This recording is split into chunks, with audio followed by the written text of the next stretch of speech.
so empty. The only thing I can see is my own silhouette. I'm getting stronger, step by step. The clock is ticking, but there's no time for regrets. I've been flying from town to town, from London to Taiwan. हाँ जी दोस्तों, राम राम सभी भाइयों को। एक बार आपका फिर से स्वागत है निक्कू फिटनेस यूट्यूब चैनल पर। तो दोस्तों, आज के हम वीडियो में बात करने वाले हैं पुशअप्स के वेरिएशंस की, जिसमें हम पुशअप के अलग अलग वेरिएशंस करेंगे और मेन हमारा टारगेट रहेगा पेक्टोरल्स को ट्रेन करना। तो चलिए स्टार्ट करते हैं, जिसमें हम सबसे पहले हम करेंगे नॉर्मल पुशअप्स। तो चेस्ट के किसी भी वर्कआउट को या चेस्ट को ट्रेन करने के लिए सबसे पहले हमारा ज़रूरी है शोल्डर का वार्म अप, जो कि हमारे लिए बहुत इंपॉर्टेंट है, जिससे हम इंजरी फ्री रह सके। तो चलिए स्टार्ट करते हैं। सबसे पहले हम करेंगे शोल्डर रोटेशन।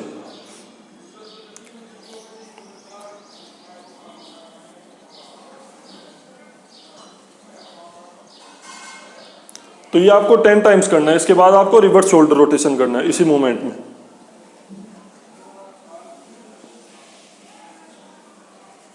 अब हम सेकंड हैंड से करेंगे।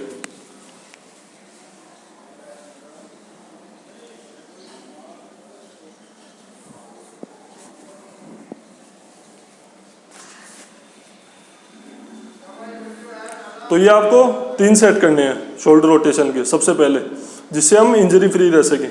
ताकि हमारे शोल्डर में जो रोटेटर कफ होता है उसमें मोस्टली इंजरी होती है लोगों को, जो एक डेढ़ साल तक ठीक होना बहुत मुश्किल है। तो ये हमारे चेस्ट के वर्कआउट के लिए स्टार्टिंग में बहुत ज़रूरी है, या फिर हम कोई भी वर्कआउट करें तो शोल्डर का यूज़ मोस्टली सभी में होता है। तो हमें शोल्डर रोटेशन करना बहुत ज़रूरी है। तो चलिए अब स्टार्ट करते हैं हमारे पुशअप्स के अलग अलग वेरिएशंस।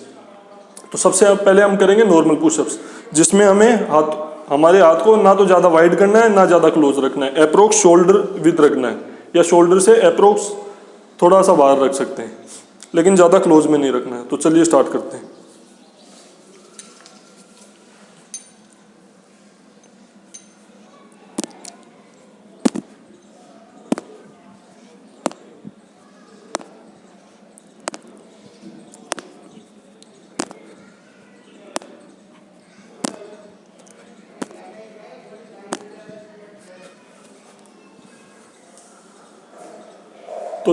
तो दोस्तों, ये हमने किया है नॉर्मल पुशअप्स, जो हमारे पेक्टोरल्स को ट्रेन करने के लिए बहुत ही इंपॉर्टेंट है, और जिसे हम किसी भी वर्कआउट में वार्म अप में भी इंक्लूड कर सकते हैं। तो इसके बाद ये हमें करना है 4 सेट, जिसमें करेंगे 12 से 15 रिपीटेशन। अब जो भी बिगिनर लेवल के हैं, अगर उनको ये नॉर्मल पुशअप्स करने में दिक्कत होती है तो वो क्रॉस लेग पुशअप भी कर सकते हैं। तो चलिए एक बार स्टार्ट करते हैं।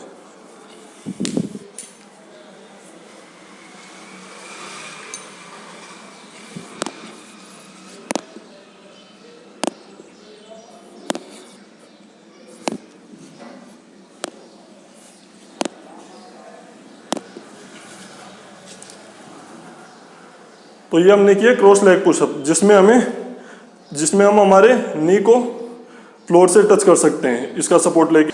तो जिस भाई को भी नॉर्मल पुशअप करने में दिक्कत होती है, वो क्रॉस लेग पुशअप करके, मतलब अब नी को फ्लोर से टच करके इसका सपोर्ट लेके आसानी से स्टार्टिंग में ये क्रॉस लेग पुशअप से नॉर्मल पुशअप पे कर सकते हैं। तो चलिए इसके बाद हम सेकंड वेरिएशन की बात करते हैं, जिसमें हम करेंगे हमारा डायमंड पुशअप। अब डायमंड पुशअप में भी हम चेस्ट को भी ट्रेन करते हैं, उसके साथ ही ट्राइसेप ज़्यादा टारगेट होती है। तो नॉर्मल पुशअप में भी ट्राइसेप मसल को हम टारगेट करते हैं, लेकिन उसमें ट्राइसेप जितना डायमंड पुशअप में टारगेट करते हैं उतनी नहीं हो पाती है। तो चलिए स्टार्ट करते हैं। तो डायमंड पुशअप में हमें ग्रिप क्लोज रखनी है डायमंड की शेप में।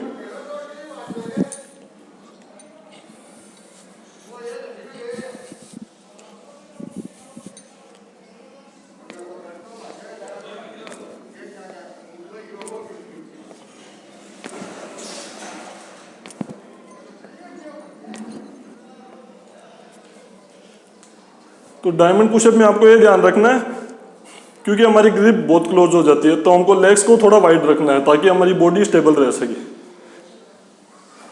तो डायमंड पुशअप में इस चीज़ का हमें ध्यान में रखना है कि हमारी बॉडी की स्टेबिलिटी बनी रहे। ये हमने किया डायमंड पुशअप, जिससे हम हमारी ट्राइसेप को नॉर्मल पुशअप के कंपेयर में ज़्यादा ट्रेंड कर सकते हैं। अब इसके बाद हम बात करेंगे क्लोज ग्रिप पुशअप की, जो अप्रोक्स सेम है डायमंड पुशअप से। तो उसमें भी हमारी ट्राइसेप ज़्यादा ट्रेंड होती है, जिसमें हमें एल्बो को पीछे लेके जाना है। मतलब डायमंड पुशअप में हमारी एल्बो इस शेप में रहेगी, मतलब आउटर मूवमेंट होगा एल्बो का। इसमें हमारी एल्बो पीछे मूव होगी, जिससे इंजरी के चांस थोड़े कम रहते हैं उसके कंपैरिजन में। तो चलिए अब बात करते हैं। तो हम डायमंड पुशअप में हमारी हैंड की मूवमेंट यूं कर रहे थे, इसमें हमें इस तरीके से रखना है और लेग्स को वाइड रखना है, जिससे बॉडी की स्टेबिलिटी बनी रहे।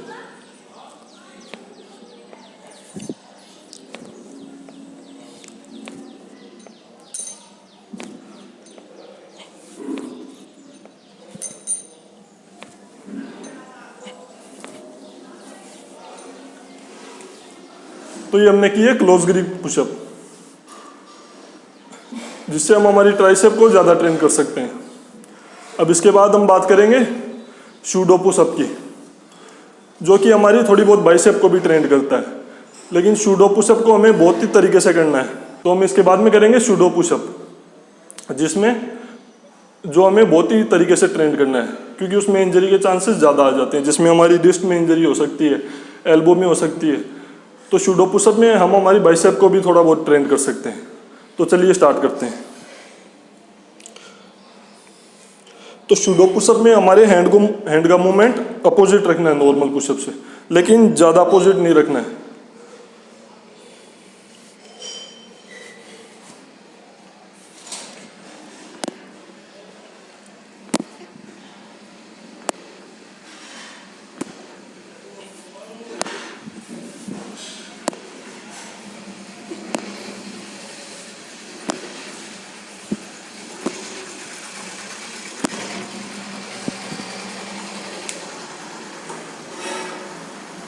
तो ये हमने किया शूडो पुशअप। अब इसके बाद जो वेरिएशन है पुशअप का, उसमें हम करेंगे वाइड ग्रिप पुशअप, जिसमें हम हमारे हैंड को वाइड रखेंगे। तो चलिए नेक्स्ट करते हैं। अब नॉर्मल पुशअप में हम रख रहे थे हमारे शोल्डर विद में, या शोल्डर अप्रोक्स हमारे हैंड रख रहे थे। अब इसमें हमें करना है नॉर्मल से वाइड।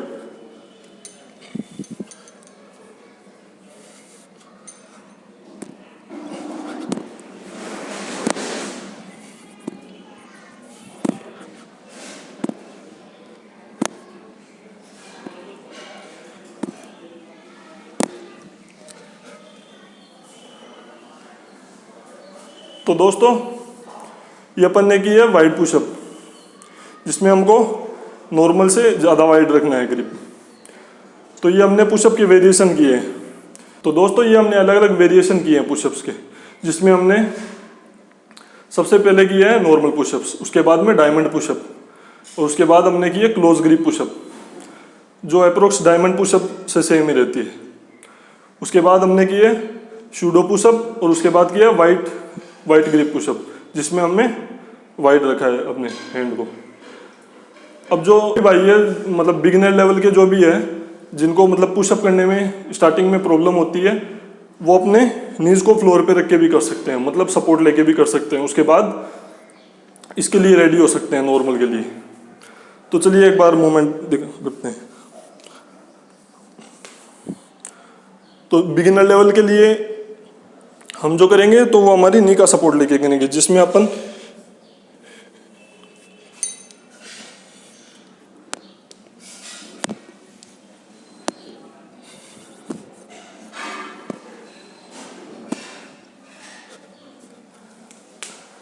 तो इस मूवमेंट को हम इजीली कर सकते हैं हमारे नी का सपोर्ट लेके।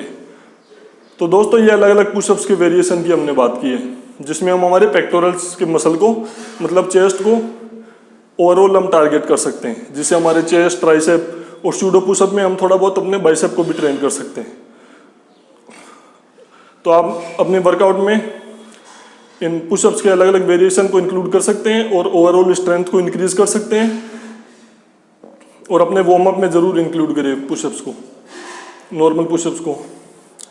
तो दोस्तों आप अपने वर्कआउट में ज़रूर इंक्लूड करें और अपने दोस्तों को भी दिखाएं। चैनल को शेयर सब्सक्राइब करना ना भूलें।